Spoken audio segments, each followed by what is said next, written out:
dong, ding dong, ding dong, ding dong.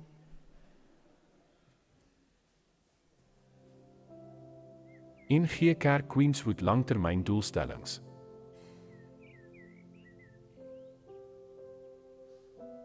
Gebedskultuur.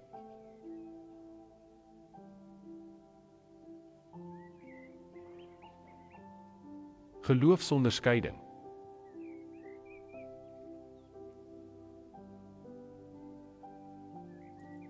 Uitleef van liefdesgebod.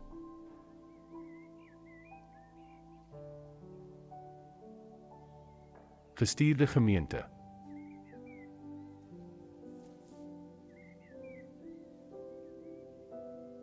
Gasvryheid.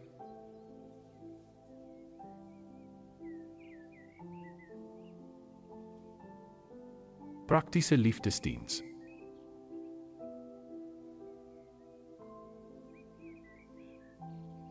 Die skrif alleen sola scriptura.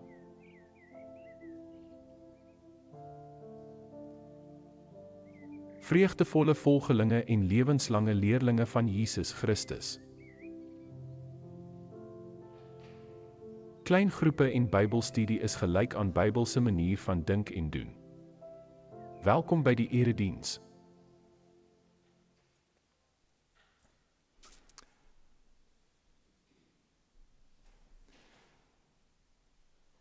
Goeiemôre, liewe broers en susters. Besonder welkom vir Janie en haar huisgesin. Ons is bly julle is hier, hoor. Kom ons groet gou vir mekaar. Kom ons sê links en regs, môre.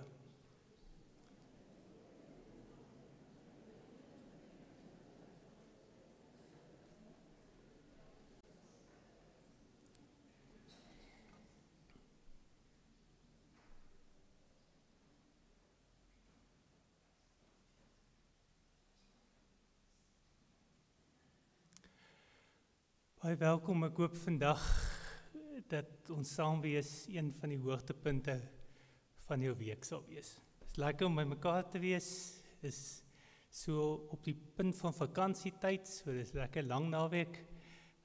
Daar gaan geen Zoom Bybelstudie wees vanaand nie, van weer die krag, so na die vakansie gebeur het weer, daar is wel Bybelskool vanaand. Asseblief Bybelskool en ook die QCC, die 5 uur erediens, onthou asseblief daarvan.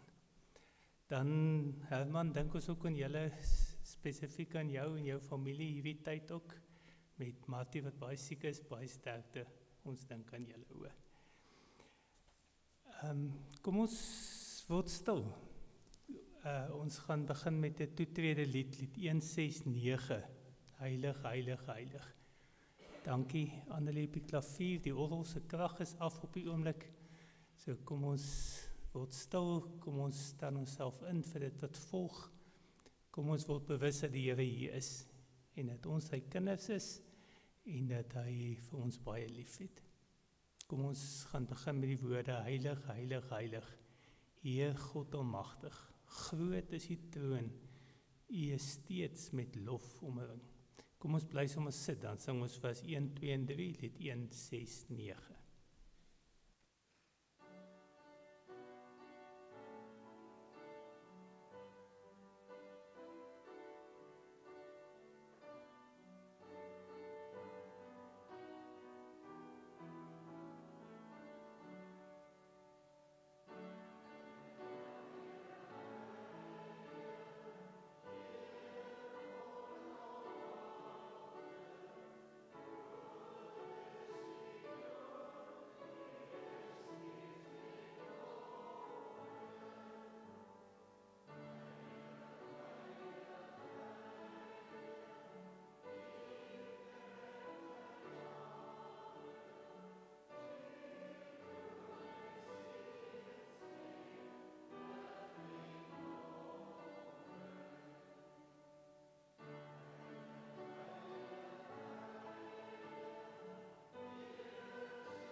Ons tema gaan vandag oor dit wat die Here vir Abraham gesê het, leef naby my en wees opreg. En spesifiek dan by die woordjie opreg gaan ons stil staan. Kom ons word stil, die woord kom uit Psalm 100 en Psalm 11 en Psalm 36. Kom ons word stil.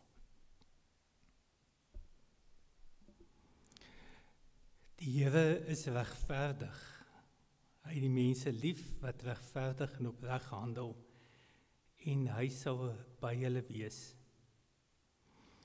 Laat die liefde bly by die wat u erken en die trou by die wat opreg is.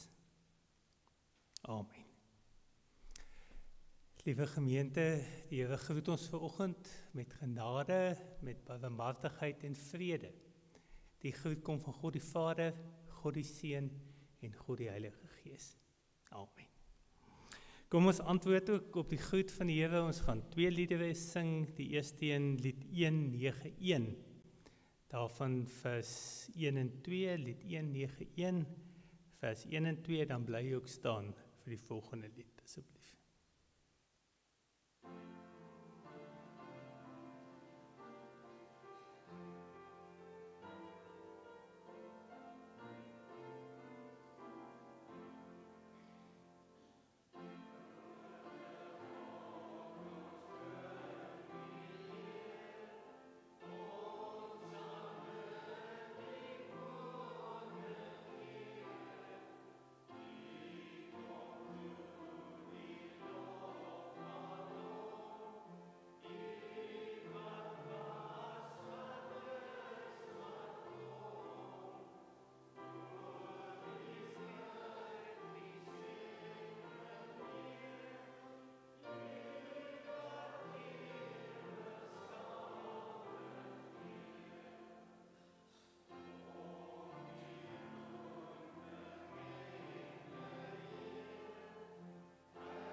Die tweede lied is lied 400, ons is in lydingstyd, wat ons onthou dat die Here Jesus ook die lydingspad terwille van ons moes loop. Kom ons sing lied 400 wat sê, juig in hom die oorwinnaar aan die kruis, want hy is oorwinnaar selfs wanneer hy ly. Kom ons sing net vers 1 en 4 asseblief, net vers 1 en 4 van lied 400.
Jy sou opmerk, die kerk lyk vanoggend bietjie anders as wat hy vir 'n klomp jaar gelyk het.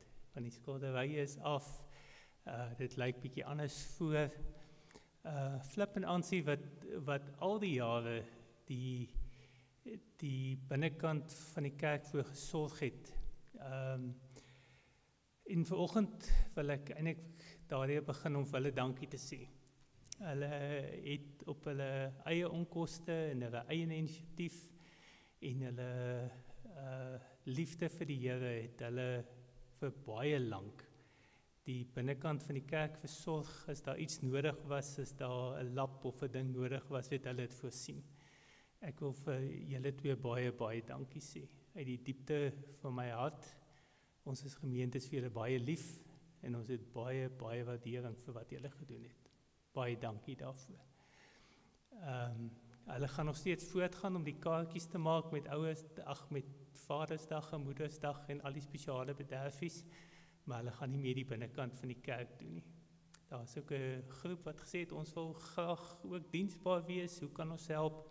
En gesê, maar kan ons ook help met die binnekant van die kerk? Ons het met Ansie hulle gepraat, en Ansie het ook gesê, dis reg, kom ons gee vir nuwe mense kans, en dankie daarvoor. So ek wil sommer ook dankie sê vir Lappie, Sandra, Heidi en Cordia, wat in die toekoms verantwoordelikheid daarvoor neem. Baie dankie. Dankie vir wat julle reeds gedoen het, en ons sien ook uit na dit wat volg. Ek moes nou seker die kers aangesteek het, nee, maar ek het vergeet. Dis lydingstyd, ons blaas elke slag 'n kers dood, maar ek gaan nou nie nou aansteek nie, sal dit reg wees. Maar dankie. Ja, Flip en Ansie in die besonder baie dankie.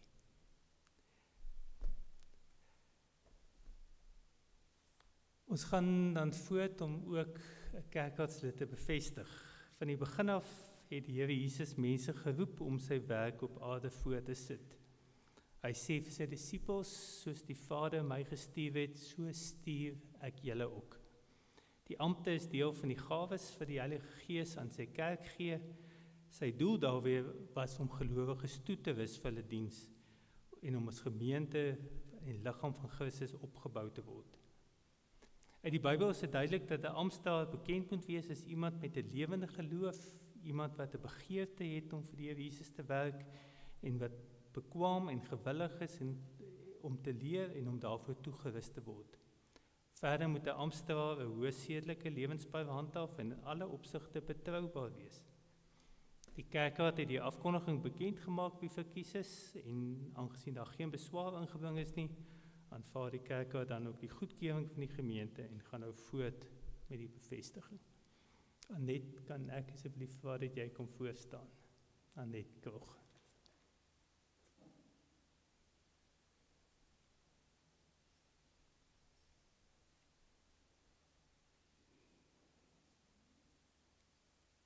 Annette is ook verkies as ouderling en ek dra ook in jou die volgende voor. Annette as ouderling dra nou besonder in die verantwoordelikheid vir die opbou en die geestelike versorging van die gemeente. Jy moet toesien dat die gemeentelede hulle belydenis en lewenswandel gedra soos lewende lidmate van die kerk van die Here Jesus Christus. Volgens die voorbeeld van Christus moet jy jou herdelike taak dienend uitvoer. Deur voorbinding, huisbesoek en siekebesoek moet jy lidmate bystaan, vertroos en in 'n geloof versterk en bemoedig. Die onordelikes en onverskilliges moet in liefde vermaan word, teen die wat in sonde volhard moet opgetree word. 'n Ouderling is immers die bestuurder van die huishouding van God. Gee ook ag op mekaar, op die lewe van die bedienaar van die woord, waak saam met die kerkraad oor die erediens en sorg vir die instandhouding daarvan. Werk met ywer en oorgawe meer aan die uitbreiding van die koninkryk van God. Net ek wil vir jou vra asseblief om opreg op die volgende vrae te antwoord. Eerstens is jy daarvan oortuig dat God self deur sy gemeente jou tot hierdie besondere diens roep. Tweede, aanvaar jy die Ou en die Nuwe Testament as die enigste onfeilbare woord van God en is die volkome leer van verlossing en verwerp jy alles leringe wat daarmee in stryd is? Beloof jy om jou amptsoos en jou vervolgens volgens hierdie leer te vervul, en aanvaar jy dat medegelowiges die verantwoordelikheid het om jou te help om op die regte pad te bly? Wat is jou antwoord? Wees getrou in jou dienswerk, wees 'n goeie voorganger vir die gemeente. En gemeente ontvang haar as 'n gestuurde van die Here en bid ook vir haar. Werk saam met haar, die werk wat aan haar opgedra is, bly ook ons elkeen se taak. Ek gaan vra, Eddie, wil jy nie vorentoe kom nie, en Anien, wil jy ook nie net vorentoe kom, dan gee ons ook vir jou handdruk, en daarna sing ons lied 268, laat die Here seën op haar daal. Ons kan maar opstaan vir die lied.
Ek herinner sommer net die kerkraad na die tyd dat ons in die konsistorie bymekaar kom om ook net vir haar welkom te sê.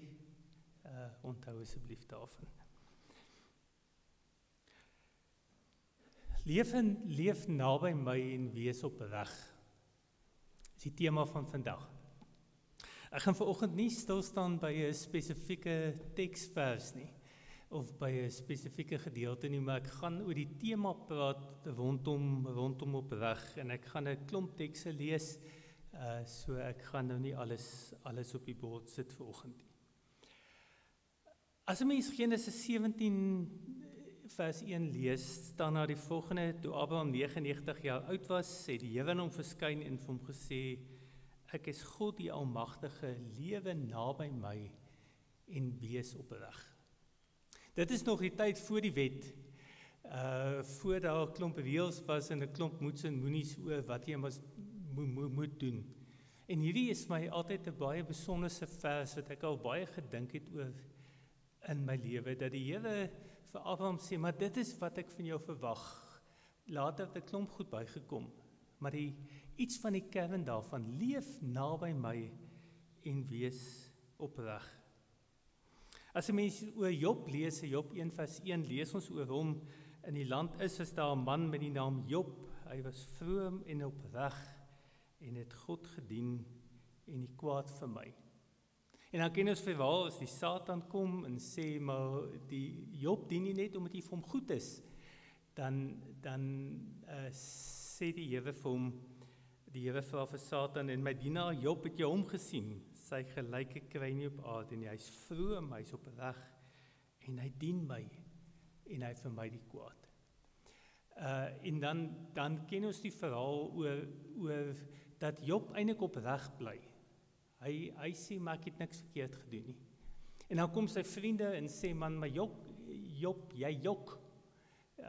Daar's iets vals in jou, want jy het sonde en dis hoekom dit met jou gebeur. En Job het net opreg gebly en aanhou bly sê, maar my saak is met die Here, nie met julle nie. Want ek het opreg gebly. En aan die einde, dan gee die Here gelyk en sê, Job het waar gepraat en sy vriende nie. Ook van Dawid lees ons, as Salomo praat oor Dawid, 1 Konings 3 vers 6, toe sê Salomo, hy was groot in die trou en het hy aan my vader Dawid bewys. Hy was in sy lewe getrou en gehoorsaam en opreg teenoor u. En as 'n ou die lewe van Dawid ken, dan besef jy hy was nie engeltjie nie. Ons weet die hele ding met Batsheba en die moord van haar man ensovoorts. Hy het 'n klomp goed gedoen wat verkeerd was.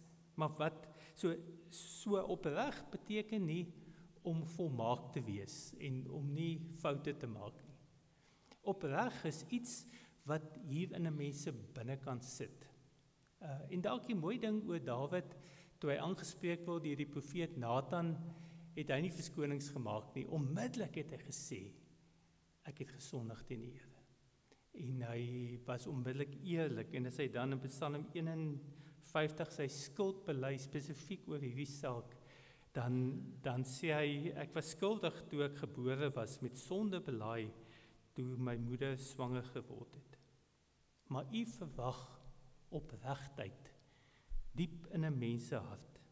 Laat my dan diep in my binneste weet hoe u wil hê ek moet lewe.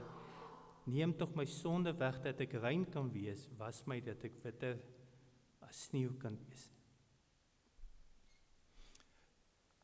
Is duidelik in die Bybel dat opregtheid vir die Here belangrik is en dat hy ook sê oor Job, het jy gesien hoe opreg is my dienaar. Spreuke 11:20 sê die Here waarsku mense, die Here verafskuw mense wat nie opreg is nie. Hy hou van mense wat onberispelik lewe. Maar nou sommer die vraag, wat op aarde is opregtheid? As opregtheid nie volmaaktheid is nie, want ons weet nie een van ons kan doen nie, wat is dit as iemand dan opreg is? Die Woordeboek sê opreg beteken om eerlik te wees, om ongeveins te wees, om eervol te wees. Die Engels praat van om genuine te wees, nee, om eg te wees. As jy produk is en jy's 'n egte produk, ons leef in 'n wêreld waar jy baie namaaksels van 'n produk kry wat sê, maar hier's die regte ding, en hy die merk op en het alles, maar hy kom baie gou agter, hierdie ding is nie eg nie. Hy's vals. So iets van genuine wees is deel van opregtheid. Dit beteken ook om nie skynheilig te wees, iets voor te gee wat jy nie is nie. Iemand wat opreg is, het harmonie met sy binnekant en sy buitekant. Want dit wat in die binnekant is, loop oor na die buitekant. Die teendeel daarvan is mense wat maskers dra. Buitekant lyk hy baie mooi en hy lyk soos 'n gelowige en hy lyk of hy wonderlike gedoen, maar binnekant is daar disharmonie. Doen hy nie wat die Here wil hê hy moet doen nie. Die Hebreëse woord tamin beteken om volledig te wees, om geheel te wees of om sonder skuld te wees. So weer eens die ding van 'n geheelheid, jou binnekant en jou buitekant is in harmonie met mekaar. Die Griekse woord in die Nuwe Testament, anipokrites, praat oor sincere, genuine, without hypocrisy, skynheiligheid. En dalk die beste beskrywing van wat opreg is om na die teenoorgestelde te kyk. En die teenoorgestelde van opreg is vals. So of opreg of vals. En ons leef in 'n wêreld waar vals in die orde van die dag is. Daar's valse nuus en daar's valse goud en valse diamante en so sou ou oor 'n klomp goed kan praat. Kunsmatige intelligensie het hierdie wêreld net nog meer beklemtoon eintlik oor valsheid. Deesdae sal iemand op die internet 'n produk adverteer en hulle sal sy gedig en sal sy gesig en sy stem gebruik, maar dit sal nie hy wees nie. En mense probeer op 'n valse manier mense oortuig om goed te koop.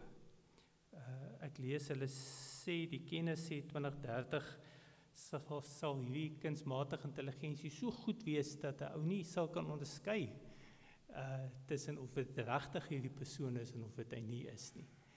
Jy kan nou nog so bietjie sien die woorde en die goed stem nie ooreen nie. Maar ons leef in 'n wêreld waar vals en namaaksels aan die orde van die dag is. In die politiek sê mense goed wat mense wil hoor. Goed wat mense van hou. Maar dis nie die waarheid nie. En nou kom dit ook agter. Vir baie mense het dit amper half aanvaarbaar geword dat vals deel van ons stelsel is. En die jong mense vra altyd as hulle in die kerk is, maar ons soek genuinheid. Ons soek iemand wat op 'n weg is. En in die wêreld waarin daar so baie vals goed plaasvind en valse mense funksioneer, word die getuies van ons as gelowiges soveel meer belangrik. En dis in een opsig waarin ons moet uitstyg, en dis met opregtheid. Dat dit wat in ons hart is, dit wat die Here Jesus in ons harte geplaas het, ook moet uitloop na die wêreld toe. Is dan ook nie verbasend dat die Here Jesus as hy op aarde is baie skerp optree teenoor mense wat skynheilig is, en hy praat hier spesifiek oor die Fariseërs, wie se binnekant en sy buitekant nie dieselfde gelyk het nie. Buitekant was hulle baie godsdienstig, maar binnekant het dit anders gelyk. Matteus 23 staan daar, vers 23. Elende wag vir julle skrifgeleerdes en Fariseërs, huigelaars. Julle gee tiendes van kruisement, anys en koriander, maar wat volgens die wet van God die swaarste weeg, dit laat julle na. Geregtigheid, barmhartigheid en betroubaarheid. Juist hierdie dinge moet 'n mens doen en nie die ander nalaat nie. Vers 25, elende wag vir julle skrifgeleerdes en Fariseërs, huigelaars, julle maak die buitekant van die beker en die skottel skoon, maar binne is julle vol hebsug en onmatigheid. Blinde Fariseër, maak eers die binnekant van die beker skoon, dan sal sy buitekant ook skoon wees. Vers 27, elende wag vir julle skrifgeleerdes en Fariseërs, huigelaars, julle soos wit geverfde grafte, wat die van buitekant af mooi, maar binne vol doodsbeenrede en allerhande onsuiverhede is. So is julle ook van buite. Lyk julle vir die mense vroom, maar van binne is julle vol huigery en minagting vir die wet. Psalm 78 sê, hulle het bely dat God hulle rots is, dat die Allerhoogste hulle verlosser is. Maar hulle was vals teenoor hom. Hulle was nie opreg in wat hulle gesê nie. Hulle was ontrou aan hom en het nie volgens sy voorskrifte gelewe nie. As 'n mens die verhaal van Israel lees en as 'n ou bietjie na die Bybel gaan kyk, dan besef 'n ou, maar dit dikwels die kern is wat die Here teen sy volk hou. Uiterlik hou hulle die vasdae en hulle hou die feeste en al die goed het gebeur, maar binnekant is dit nou maar eie aan 'n mens, daar waar niemand kan sien nie, daar waar jy vir niemand wys wat binnekant aangaan nie, is daar maklik geneig om iets te groei, wat gaan oor, maar ek wil eintlik my wil hê. Ek wil eintlik maak soos wat ek wil. Ek wil eintlik nie maak soos wat die Here wil nie. En het baie mense hierdie ding mooi uitgedink om buitekant hierdie mooi beeld te hê oor ek is lief vir die Here en ek dien vir hom en ek gaan kerk toe en ek doen al die mooi goed. Maar binnekant lê die probleem. En dit maak dikwels dat ek nie opreg is nie, dat ek nie eerlik is met die Here en met myself nie. Jesus gebruik die beeld van 'n boom. Hy vervloek ook die vrye boom omdat hy nie vrugte dra nie. Hierdie boom, hierdie lewe wat mooi lyk van buitekant, wat al die potensiaal het. Die Here sê vir die volk, ek het julle reg gekweek in opregtheid, maar julle het nie die vrug gedra daarvan nie. Dat die Here gee vir ons hierdie potensiaal om vrug te dra. En dis waar die punt baie keer kom, is dat mense lyk buitekant soos 'n boom, wonderlik, groen blare. Maar die vraag is oor vrug, of daar regtig vrug is. In Joël 2 vers 12 en 13 sê die Here, maar nou sê die Here, kom na my toe met julle hele hart, vas, huilend tree, skeer julle harte, nie julle klere nie. Kom terug na die Here julle God toe, hy is genadig en barmhartig. Hy is lankmoedig en vol liefde, hy is bereid om straf te herroep. As die Here praat oor berou, dan is dit nie net iets wat buitekant gebeur, sodat ander mense dit kan raak sien, en so sê, sjoe, dis dan mooi nie.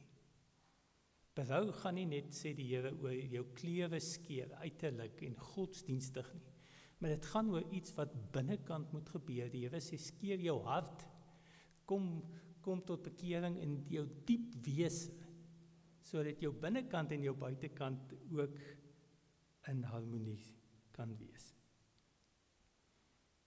Hierdie sou dalk 'n baie goeie plek gewees het vir 'n skuldbelydenis, waarna ons ook onsself kon verootmoedig vir die Here.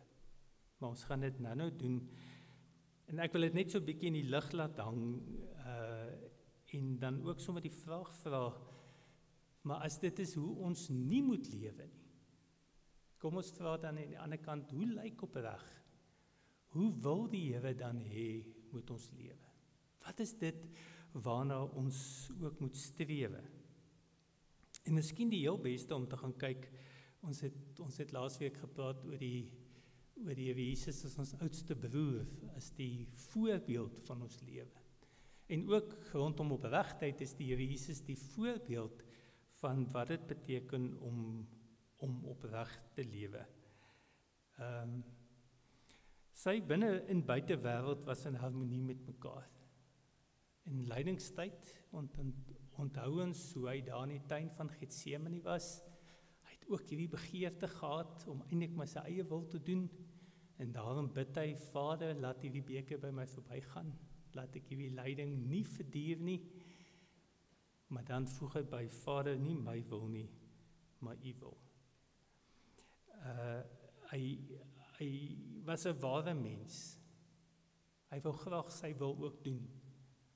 Maar dan is die wil van sy Vader en gehoorsaamheid vir hom belangriker om liewer aan God gehoorsaam te wees. Ook die kruis spreek baie duidelik van sy opregtheid. Hy word veroordeel. Hy word as 'n misdadiger behandel. Hy word gekruisig as gevolg van oortredings.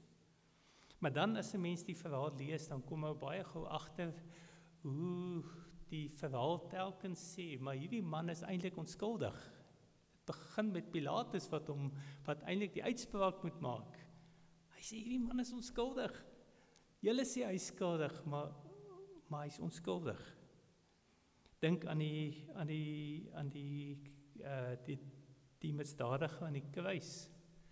As hulle 3 daar hang en hulle is al 3 in dieselfde situasie, dan sê hy, ons kry wat ons verdien, dis ons verdiende loon, maar hierdie man is onskuldig. Hy kry dit wat hy nie verdien nie. En dan ook die soldaat of die offisier by die kruisiging, Lukas 23 vers 47, toe die offisier sien wat gebeur het hy God geprys en gesê, hierdie man was werklik onskuldig. Al die mense wat saamgedrom het om na die skouspel te kyk en gesien wat daar gebeur het verslae huis toe gegaan. So aanvanklik is dit die skouspel, maar hoe verder dit gebeur, hoe meer ontbloot dat die Here Jesus eintlik onskuldig is. En daai dat hulle verslae huis toe gegaan het en die oorspronklik staan daar letterlik het op 'n bors geslaan. 'n Teken van berou en gesê, wat op aarde het ons gemaak? Hierdie man was onskuldig. En dit is die deel van opreg dat die Here ter wille van ons onskuldig gesterf het, hy dit nie verdien nie, maar in gehoorsaamheid aan God het hy sy lewe gegee, sodat ons die lewe kan hê. Miskien 'n opsomming van opregtheid, Efesiërs 4 vers 22 sê, hou dan op soos julle vroeër geleef het, breek met 'n ou sondige mens en julle sondige begeertes, julle gees en gedagtes moet nuut word, lewe as nuwe mense, as die beeld van God, lewe volkomens volgens die wil van God en wees heilig. Om opreg te wees beteken dat daar harmonie tussen my binne en my buitekant is. Dat ek vrug dra. En kom ons onthou, vrug dra is nie net iets wat ek uit my eie uit kan doen nie. Ek kan nie net besluit van nou af gaan ek goeie goed doen nie. Onthou wat die Here Jesus sê, Johannes 15 vers 4 tot 5.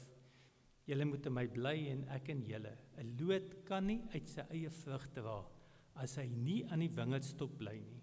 En so ook nie julle as julle nie in my bly nie. Ek is die wingerdstok en julle die lote, wie in my bly en ek in hom dra baie vrug. Want sonder my kan julle niks doen nie. So die begin van vrug dra en die begin om dit wat binnekant is, buitekant toe te hê, is om in die Here Jesus vas te hou en hom geanker te wees. Dit is wat die Here Jesus sê, maar dis hoe mens vrug dra. Jy kan dit nie op jou eie doen nie. Maar as jy gewortel en gegrondves is in hom, dan begin jy vrug dra. Die vrug van die Gees is liefde, vreugde, vrede, geduld, vriendelikheid, goedhartigheid, getrouheid, nederigheid en selfbeheersing. Teen sulke dinge die wet net niks nie. Dit is wat, as jy sê jy is lief vir die Here en opregtheid, dan moet dit die vrug wees wat ons opdra. Die tweede ding wat 'n teken dat daar harmonie tussen my binne en my buitekant, dat ek genuine is as ek ook luister na dit wat die Here Jesus sê en dit wat die Here van ons vra.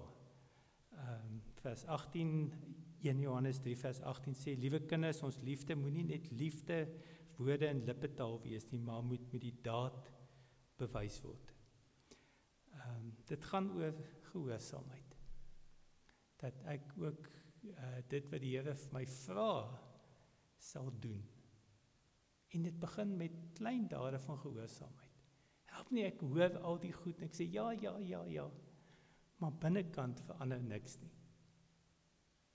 Om vrug te dra en opreg te wees beteken om ook vir die Here te luister. In Johannes 2 vers 3 tot 6 sê, as ons die gebooie van God gehoorsaam, weet ons dan dat ons hom ken. Iemand wat sê, ek ken hom, maar nie sy gebooie gehoorsaam nie, is 'n leienaar en die waarheid is nie in hom nie. Wie sy woord egter gehoorsaam, in hom het die liefde van God sy doel volkome bereik. Hierin weet ons dat ons in hom is. Wie beweer dat in hom bly, behoort self ook te lewe soos wat Jesus gelewe het. Dit help nie net ek sê, ek doen dit nie, maar ek moet dit ook doen. Dis die verkeerde geld. Ek het so baie geld, skus, ek sukkel nog om laas maand se geld uit te gee. Ek het R100 hier by my. En dis baie maklik dat hy vals kan wees. Want deesdae is daar baie vals note. So die vraag is, hoe weet ek of die ding eg is of hy vals is? Want hy lyk presies dieselfde. Vals en eg lyk baie keer presies dieselfde. En as hy eg is, dan is hy R100 werd. As hy vals is, kan jy hom opvul, maar jy kan hom weggooi. Hy is niks werd nie. Hoe weet hy of dit 'n egte noot is? Ek hoop hy's eg. Jy hou hom teen die lig en dan sien jy 'n watermerk. En dis hoe mense weet of hy eg en of hy vals is. Vir ons as gelowiges is die watermerk die Here Jesus. Wat is die onderskeiding of ek waar of ek vals is as die mense na my kyk? Of hulle die watermerk sien dat ek ook in die Here Jesus se voetspore volg. Hy is ons oudste broer wat vir ons kom voorloop het, vir ons kom voorleef het. En dis die toets, of ek ook doen dit wat die Here Jesus sou doen, of ek ook diensbaar soos hy is, of ek lief het soos hy is, mag die Here ons daarin help. Ek wil vir ons geleentheid gee vir 'n skuldbelydenis en vir 'n genadeverkondiging en vir 'n geloofsbelydenis. Een kant om vir die Here te sê jammer. Jammer as ek myself toets in die woord, as ek vanoggend in die spieël kyk van die Here se woord, besef ek dat ek kort kom. En as ons gaan 'n lied sing, lied 241 vers 2, kan ek vir jou vra, moenie jou klewe skeer, maar skeer jou hart. Sê Here, ek is regtig jammer met my diepste wese. En ek wil graag naby U lewe. Vergewe my asseblief. Kom ons sing sommer so terwyl ons sit, lied 241 vers 2.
Here ons Jesus, ons is jammer. Jammer dat ons dikwels 'n masker dra, sodat ander mense sal dink ons is baie oulik. Maar Here, U sien baie dieper. U sien dit wat ek vir mense wegsteek. En daarom, Here, weet ek dat my skuld ook voor U is. Dankie dat U 'n genadige God is, dat U ons liefhet en graag vir ons wil genadig wees. Dankie, Here Jesus, dat U ons skuldig gelei het, dat ons in hierdie Paastyd ook kon onthou, dat U ter wille van ons sondes en ons skynheiligheid en dit wat ons voorgee, ook aan die kruis vir ons gelei het en gesterf het. Dankie dat U ons skuld betaal het, dit wat ons nie kon doen nie. En daarom, Here, gryp ons U aan, hou ons aan U vas, en ons vlug na U toe en sê, my Here, help vir ons, wees vir ons die voorbeeld, deur die Gees versterk ons en moedig ons aan, om al meer te lewe soos die beeld van die Here Jesus Christus. Maak dit asseblief vir ons moontlik. Amen. 1 Johannes 1 vers 6 tot 9 sê, as ons beweer dat ons deel aan hom het, en ons lewe in die duisternis, lieg ons en handel ons nie volgens die waarheid nie. Maar as ons in die lig lewe soos hy in die lig is, het ons met mekaar deel aan dieselfde gemeenskap en reinig die bloed van die Here Jesus, sy seun, ons van alle sonde. As ons beweer dat ons nie sonde het nie, bedrieg ons onsself en is die waarheid nie in ons nie. Maar as ons sondes bely, hy is getrou en regverdig, hy vergewe ons sondes en reinig ons van alle ongeregtigheid. Kom ons staan op en ons antwoord ook op die genadeverkondiging van die Here. Kom ons sing lied 241 vers 1 en vers 3 en dan bly jy ook staan vir die geloofsbelydenis.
Kom ons bely dan ook ons geloof, waar ons vashou in hierdie lewe, wat die Here Jesus vir ons gesê het, maar onthou dit.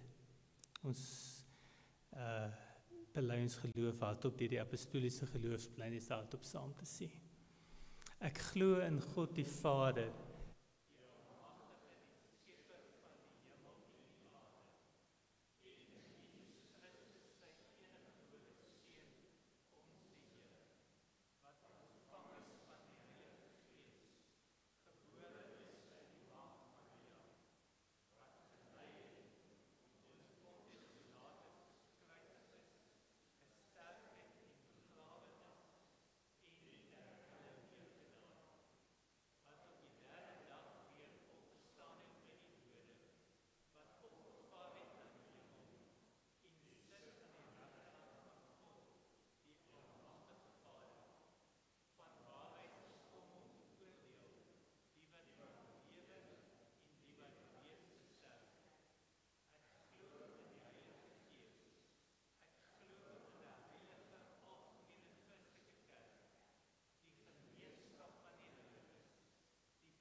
Amen.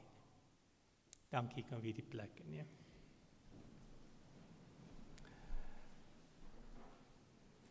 Daar's nou geleentheid om ook jou dankbaarheid te wys deur jou dankoffer.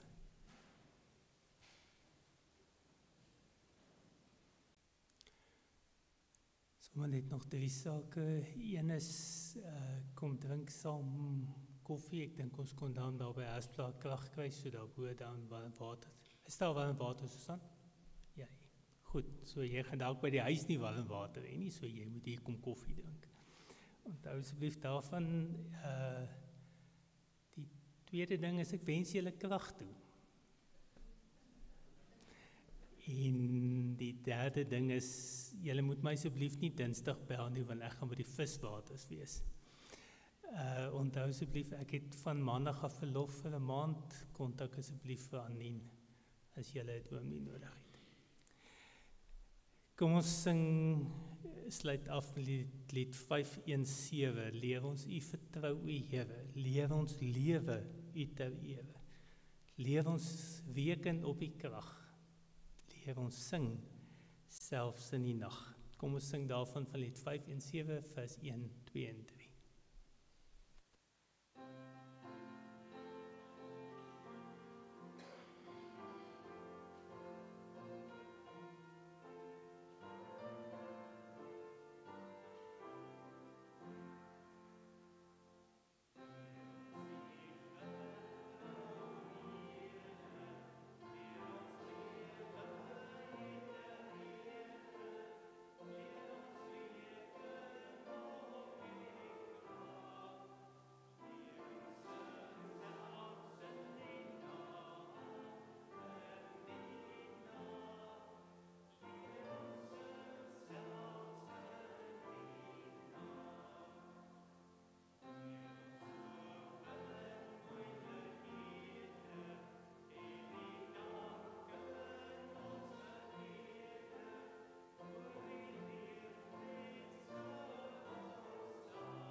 Die Here het die laaste woord en hy stuur ons uit met die versekering. Jy is nie alleen nie. Ek gaan saam met jou. Mag die genade van ons Here Jesus die Christus en die liefde van God ons Vader en die saamwees van sy Heilige Gees met julle wees en by julle bly.